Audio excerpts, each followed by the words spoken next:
मेरा विरुद्धमा नियोजित र षड्यन्त्रमूलक ढंगबाट झुट्टा प्रचारबाजी भइरहेको छ।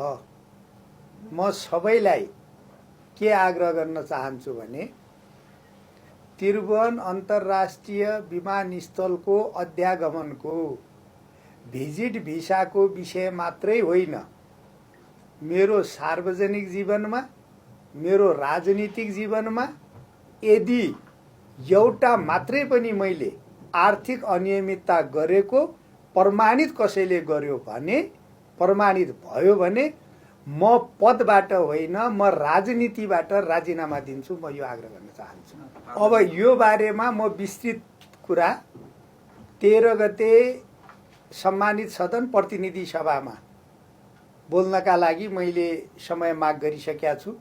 अरु विस्तृत कुरा म प्रतिनिधि सभामा आग्रह गर्छु।